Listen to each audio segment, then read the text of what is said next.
একটা 50 কিলোমিটার লম্বা সরু রেখা, কল্পনা করুন কয়েকটি শহর, হাজারো পরীক্ষা, কিন্তু এই ছোট্ট এলাকাটি নির্ধারণ করবে ইউক্রেনের ভবিষ্যৎ এবং হয়তো পুরো ইউরোপের শান্তির ভবিষ্যৎ।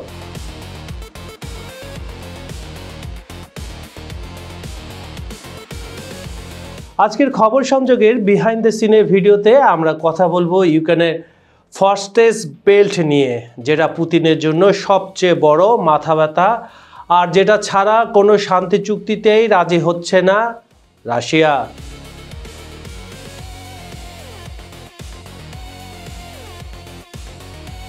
চলুন শুরু করা যাক ইউক্রেনের ফস্টেস বেল্ট, যে কারণে রাশিয়া শান্তিতে রাজি হচ্ছে না। ফস্টেস বেল্ট নিয়ে এত আলোচনা, আসলে এটা কি? চলেন তো একটু জেনে আসি। বন্ধুরা, ইউক্রেনের পূর্বাঞ্চলের দনেস্ক অঞ্চলে একটা বিশেষ এলাকা আছে। স্লোভিয়াস্ক থেকে ক্রামাতোরস্ক আর ভুরোজিভকা হয়ে কাস্তানিভক পর্যন্ত 50 কিলোমিটার লম্বা একটি লাইন। কিন্তু এই ছোট্ট এলাকাটি যেন একটা দুর্ভেদ্য দেয়াল। কেন? আমি বলছি আপনাদের। এখানে আছে শত কিলোমিটার পরীক্ষা ভূগর্ভস্থ বাংকার, যেটাকে পরীক্ষা কাকে বলি আমরা, কন্ট্রোল করে যেখানে সেনাবাহিনীরা। তারপর আছে মাইনফিল্ড, কংক্রিটের ড্রাগন টিথ নামে যেটা পরিচিত, আর ট্যাঙ্ক আটকানোর জন্য মাল্টি লেয়ার ডিফেন্স সিস্টেম, এবং সবচেয়ে গুরুত্বপূর্ণ 11 বছরের অভিজ্ঞতা এবং কোটি কোটি ডলারের বিনিয়োগ। এবং এখানে আছে জনবল। প্রায় 11 বছর ধরে এই জায়গাটা কোটি কোটি ডলার খরচ করে এই পরীক্ষাটা, এই কন্ট্রোলটা, লাইনের যে 50 কিলোমিটার লাইনটা, এটা তৈরি করা হয়েছে। যুদ্ধের আগে এই 4টা শহরে বাস করতো প্রায় 3.5 লাখ মানুষ। এখন অনেকেই চলে গেছে, কিন্তু এখনো লক্ষাধিক সাধারণ নাগরিক সেখানে রয়ে গিয়েছেন। এবার আসল প্রশ্ন, এই ফস্টেস বেল্ট এতটা গুরুত্বপূর্ণ কেন? কারণ এক, জিওগ্রাফিক্যাল শিল্ড।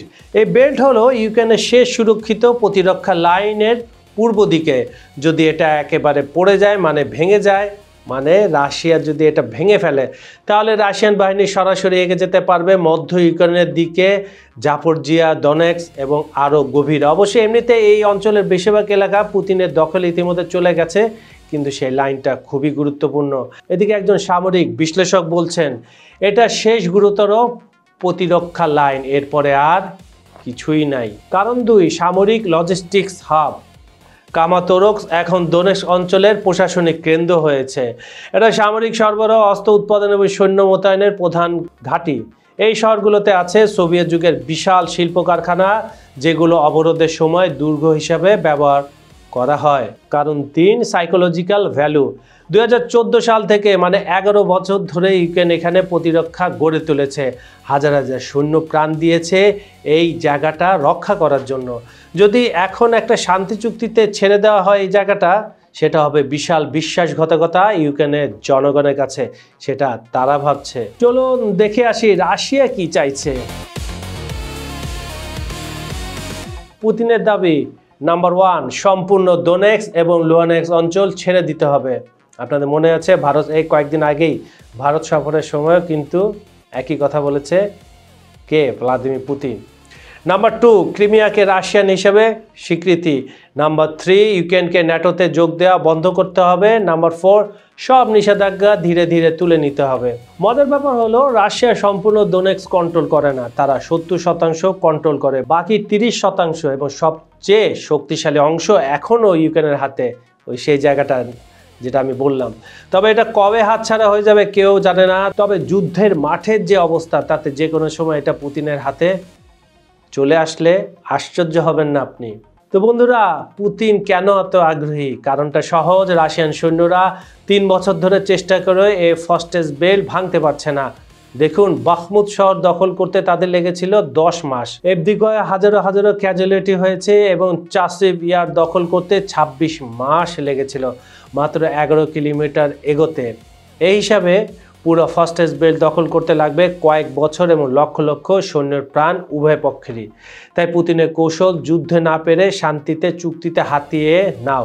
এটা হচ্ছে এই যে আমি লাইনগুলো পড়লাম বন্ধুরা, এটা হচ্ছে ইউরোপিয়ানদের ধারণা। কিন্তু পুতিন প্রথম থেকে আপনি যদি লক্ষ্য করেন 2022 সাল থেকে এই যে গুরুত্বপূর্ণ অঞ্চলগুলো, এগুলো কিন্তু সে ধীরে ধীরে আক্রমণ করছে, থেমে থেমে। সে প্রতিপক্ষকে ইউক্রেনের সেনাদের জেনারেলদের মনোবল ভেঙে একদম চারদিক থেকে ঘেরাও করে তারপরে ধীরে ধীরে এগোচ্ছে। এটা হচ্ছে পুতিনের একটা স্ট্র্যাটেজি এবং এখন পর্যন্ত টিল টুডে এই স্ট্র্যাটেজি কাজে দিচ্ছে। যেসব জায়গায় দ্রুত দখল করা দরকার সেটা সেভাবে করছে, আর যেসব জায়গায় পেইন দিয়ে বিপক্ষকে সাইকোলজি গেম খেলে যেভাবে জয়ী হওয়া যায় সেটাই করছে। এখন সবচেয়ে ইন্টারেস্টিং অংশ সেটা হলো বর্তমান পরিস্থিতি। ট্রাম্প প্রশাসন এবং শান্তি আলোচনা, এই যে পরিস্থিতির মধ্যে ডোনাল্ড ট্রাম্প ফিরে আসার পর মানে ক্ষমতায় ফিরে আসার পর দ্বিতীয় মেয়াদে যুদ্ধ শেষ করার তোড়জোড় শুরু করেছিল। কিন্তু সমস্যা হলো আমেরিকান প্রস্তাবে রাশিয়ার কাছে ফার্স্টেজ বেল্ট ছেড়ে দেওয়ার কথা বলা হয়েছে, কিন্তু অনেকগুলো বৈঠক হলেও শান্তি আসেনি আজ অবধি। আলাস্কা, ওভাল, মস্কো সবকিছু এখন পর্যন্ত ব্যর্থ। তবে মস্কোর 5 ঘন্টার আলোচনায় কিছুটা আশার আলো দেখা গেছে, তবে সেটা আরো কিছুদিন পর ক্লিয়ার হবে। ইউক্রেনের অবস্থান জেলেনস্কি পরিষ্কার বলেছেন এটা তাদের টিকে থাকার প্রশ্ন। তিনি বলেছেন যদি তিনি এই অঞ্চল ছেড়ে দেন ইউক্রেনীয় জনগণ তাকে ক্ষমা করবে না এবং তিনি প্রেসিডেন্ট থাকতে পারবেন না। পশ্চিমা বিশ্লেষকদের মত Institute for the Study of War ISW কি বলছে, তারা বলছে এই ফার্স্টেজ বেল্ট ছেড়ে দেওয়া মানে রাশিয়াকে ভবিষ্যতে আরও আক্রমণের জন্য পারফেক্ট পজিশন দেওয়া। কারণ এই জায়গা থেকে ইউরোপ আক্রমণ করা খুবই সহজ, কারণ এই শহরগুলোতে দখল করলে রাশিয়া পাবে নতুন আক্রমণের লঞ্চ প্যাড, সহজ সাপ্লাই রুট, কৌশলগত সুবিধা, পরবর্তীতে আবার যুদ্ধ শুরু করার অনেক সহজ হবে। কার জন্য? পুতিনের জন্য। আসুন এবার বুঝি কেন রাশিয়া এই দাবি থেকে সরে আসবে না। নাম্বার 1, পুতিনের পলিটিক্যাল সার্ভাইভাল। পুতিন তার জনগণকে বলেছেন এই যুদ্ধ ন্যাটোর বিরুদ্ধে, ইউক্রেনের নাৎসিদের বিরুদ্ধে। তিনি বিশেষ সামরিক অভিযান বলে শুরু করেছিলেন, যেটা 3 দিনে শেষ হওয়ার কথা ছিল। প্রায় 4 বছর হয়ে গেল। যদি তিনি কিছু না পেয়ে ফিরে যান সেটা হবে তার রাজনৈতিক আত্মহত্যা। এই যে স্ট্র্যাটেজি সব বলা হচ্ছে এগুলো কিন্তু ইউরোপীয়দের ধারণা, তাই তাদের মতো করে এই রিপোর্টগুলো বানানো হয়। আমরা ভালো করে জানি যদি নিরপেক্ষতা যাচাই করেন তাহলে এই 4.5 বছরে মানে 4 আর 3 মাস হলে 4 বছর হবে, অনেকখানি এগিয়ে গিয়েছে Russia. Number 2, military Prestige. Russian সেনাবাহিনী এখন এই যুদ্ধে বিশাল ক্ষতির মুখে পড়েছে বলে ধারণা করা হচ্ছে। হাজার হাজার সৈন্য মারা যাচ্ছে, স্বাভাবিক। একটা যুদ্ধ হলে সৈন্য মারা যাবে, হাজারো ট্যাঙ্ক বিমান হারিয়েছে। যদি ফার্স্টেজ বেল্ট না পায় তাহলে এই সব কিছু যে ত্যাগ করলো তারা, স্যাক্রিফাইস করলো, তা ব্যর্থ হয়ে যায়। নাম্বার 3, ভবিষ্যৎ পরিকল্পনা। সামরিক বিশ্লেষকরা বলছেন পুতিনের লক্ষ্য শুধু দনেস্ক নয়, তিনি চান পুরো ইউক্রেন রাশিয়ার প্রভাব বলয়ে ফিরে আনতে। ফার্স্টেজ বেল্ট পেলে সেই পথ অনেক সহজ হয়ে যায়, না পেলে পুরো প্ল্যান আটকে যেতে পারে।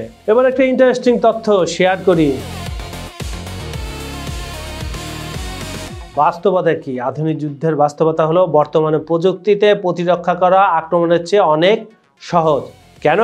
আমি বলছি। ড্রোন প্রযুক্তি, আকাশে হাজারো চোখ, দূরপাল্লার আর্টিলারি, অ্যান্টি ট্যাঙ্ক ক্ষেপণাস্ত্র, রিয়েল টাইম ইন্টেলিজেন্স। এই জায়গাগুলো বড় স্কেলে আক্রমণ করা যায় না পুতিনের বাহিনী, মানে এই যে জায়গাটার কথা আমি এতক্ষণ বললাম, 2 থেকে 3 জন সৈন্য ছোট ছোট গ্রুপ দিয়ে চেষ্টা করছে ঢুকতে। অনেক সময় ম্যাডম্যাক্স বাহিনীও এখানে ঢোকানোর চেষ্টা হয়। তবে পুতিন যে কোনো সময় কৌশল পরিবর্তন করতে পারে। ইউক্রেনীয় মাইনফিল্ড, পরীক্ষা এবং শহর প্রতিরক্ষা এতটাই শক্তিশালী যে রাশিয়া কোনো শহর ঘেরাও করতে পারছে না। যতদিন ফার্স্টেজ বেল্ট টিকে থাকবে ততদিন ইউক্রেনের হাতে সময় আছে, এবং সময় এখন সবচেয়ে বড় অস্ত্র। গ্লোবাল ইমপ্লেকশন। এবার বড় প্রশ্ন, এই ফার্স্টেজ বেল্ট শুধু ইউক্রেনের জন্য নয়, পুরো বিশ্বের জন্য গুরুত্বপূর্ণ কেন? আপনি যদি নজির স্থাপন করতে চান, যদি ইউক্রেন চাপের মুখে এই অঞ্চল ছেড়ে দেয় তাহলে একটা বিপজ্জনক নজির তৈরি হবে। সেগুলো আসলে কি? শক্তি প্রয়োগ করে সীমানা পরিবর্তন করা যায়। এটা চীন তাইওয়ান, চীন দক্ষিণ চীন সাগরের বিরোধে উৎসাহ দেবে। ইউরোপীয় নিরাপত্তা। যদি রাশিয়া ইউক্রেনে সফল হয় পরবর্তী টার্গেট হতে পারে মালদোভা, জর্জিয়া, এমনকি বাল্টিক দেশগুলো যারা ন্যাটোর সদস্য এবং এটা একদিন না একদিন হবেই। গ্লোবাল অর্ডার এটা ইউএন চার্টার এবং আন্তর্জাতিক আইনের মৌলিক নীতির বিরুদ্ধে। কোনো দেশ জোর করে আরেক দেশের ভূখণ্ড নিতে পারে না, সেজন্য পশ্চিমা দেশগুলো এই ইস্যুতে এত সংবেদনশীল। কিন্তু আমরা দেখেছি ইউএন সবসময় শক্তিশালী দেশগুলোর পক্ষেই থাকে। যখন দিনের পর দিন হাজার হাজার নিষেধাজ্ঞা রাশিয়ার অর্থনীতিকে বিপর্যস্ত করছিল, তখন ইউএন কোথায় ছিল? রাশিয়াকে চারপাশ থেকে ন্যাটোর সদস্য দেশগুলো ঘিরে ফেলছিল। রাশিয়া বারবার মানা করছিল ইউক্রেনকে যেন তুমি ন্যাটোতে না যাও, তখন ইউএন কোথায় ছিল? যখন বাধ্য করা হচ্ছিল পুতিনকে যে করে হোক ইউক্রেনকে ন্যাটোর সদস্য দেওয়া হবে, তখন ইউএন কোথায় ছিল? আপনাদের কাছে প্রশ্ন রাখলাম দর্শক, ইউএন কি সবসময় সঠিক বিচারটা বা আবেদনটা রাখতে পারে? কমেন্টে জানাবেন। এই পুরো আলোচনার মাঝে একটা জিনিস ভুলে যাওয়া উচিত নয়, সাধারণ ইউক্রেনীয় জনগণ। ফার্স্ট বেল্টে যে 2 থেকে 3 লাখ মানুষ এখনো আছেন বলে ধারণা করা হয়, তারা কি চান? অনেকে বলছেন তারা রাশিয়ান শাসনে যেতে চান না। 2014 সালে তারা দেখেছে সেটা কেমন। অনেক পরিবার আছে যাদের সন্তান, স্বামী, বাবা এই মাটি রক্ষা করতে গিয়ে প্রাণ দিয়েছে। তাদের কাছে এই মাটি শুধু ভূখণ্ড নয়, এটা তাদের ত্যাগের স্মৃতি। জেলেনস্কি নিজেও বলেছেন তার দাদা এই অঞ্চলে নাৎসিদের বিরুদ্ধে যুদ্ধ করেছিলেন 1943 সালে। এই ইমোশনাল সংযোগ উপেক্ষা করা অসম্ভব। তবে একটু ফ্যাক্ট চেক করি, একটু আসল ঘটনায় আসে। এই জেলেনস্কি একজন দুর্নীতিবাজ ও ভণ্ড বলে ইতিমধ্যে সারা বিশ্বের কাছে প্রমাণিত হয়েছে। যুদ্ধ চলাকালীন সময়ে এর আগের যে মার্কিন প্রশাসন, বাইডেন প্রশাসনের লক্ষ লক্ষ ডলার সে তছরূপ করেছে। ইউরোপ থেকে এবং ন্যাটো থেকে যে অস্ত্রগুলো পেয়েছে সেগুলো বিভিন্ন দেশে, বিশেষ করে তুরস্ক এবং মধ্যপ্রাচ্যের অনেক দেশে বিক্রি করেছে বলেও একটা ধারণা পাওয়া যায়। তো বন্ধুরা, এই হলো ফার্স্ট বেল্টের পুরো গল্প। মূল পয়েন্টগুলো আবার একটু দেখে নিই। নাম্বার 1, ফার্স্ট বেল্ট হলো ইউক্রেনের শেষ এবং শক্তিশালীতম প্রতিরক্ষা line of control. Number 2, Russia প্রায় 4 বছরের যুদ্ধে এটা নিতে পারেনি, তবে চেষ্টা চালিয়ে যাচ্ছে। নাম্বার 3, ইউক্রেন এটা ছাড়তে রাজি নয়, কারণ এটা তাদের টিকে থাকার প্রশ্ন। নাম্বার 4, পশ্চিম দ্বিধাদ্বন্দ্বিত চাপ দিচ্ছে সমঝোতার জন্য, কিন্তু নিরাপত্তা গ্যারান্টি দিতে ইতস্তত বোধ করছে। নাম্বার 5, এই সংকটের সমাধান হবে কিনা তার উপর নির্ভর করছে পুরো অঞ্চলের শান্তি। এটা শুধু ইউক্রেন রাশিয়ার যুদ্ধ নয়, এটা একটি প্রিন্সিপালের যুদ্ধ। শক্তি দিয়ে সীমানা পরিবর্তন করা যায়। যদি ইউক্রেন এই প্রিন্সিপালে দৃঢ় থাকে এবং পশ্চিম সাপোর্ট দেয়, তাহলে হয়তো একটা ন্যায্য শান্তি সম্ভব। কিন্তু এইগুলো সবই ভুল ধারণা। ইউক্রেন দিনে দিনে ক্ষয় হচ্ছে, ম্যাপ ছোট হচ্ছে, ন্যাটো তার সাহায্য কমিয়ে দিয়েছে। কিন্তু যদি চাপের মুখে ছেড়ে দিতে হয়, তাহলে এটা শুধু ইউক্রেনের পরাজয় নয়, পুরো আন্তর্জাতিক আইনের পরাজয়। আগামী কয়েক মাস খুবই গুরুত্বপূর্ণ, দেখা যাক কি হয়। আপনার মতে ইউক্রেনে কি করা উচিত? শান্তির জন্য সমঝোতা নাকি প্রিন্সিপালে অটল থাকা? কমেন্টে জানাতে ভুলবেন না। খবর সংযোগের বিহাইন্ড দ্য সিনের ভিডিওটি যদি ইনফরমেটিভ লেগে থাকে তাহলে লাইক করতে ভুলবেন না, শেয়ার করুন আপনার বন্ধুদের সাথে, আর নতুন হলে চ্যানেলটি সাবস্ক্রাইব করে ফেলুন যাতে এরকম আরও ইন্টারেস্টিং কন্টেন্ট মিস না হয়। আপনি পৃথিবীর কোন প্রান্ত থেকে এই অনুষ্ঠান দেখছেন কমেন্টে জানাতে ভুলবেন না। প্রমোশন এবং বিজ্ঞাপনের জন্য ভিডিওর নিচে দেওয়া ডেসক্রিপশনে যোগাযোগ করুন। আজ এই পর্যন্ত আমি কাজল হায়দার বিদায় নিচ্ছি। তাহলে দেখা হবে পরের ভিডিওতে। ভালো থাকবেন, সুস্থ থাকবেন। ধন্যবাদ সবাইকে।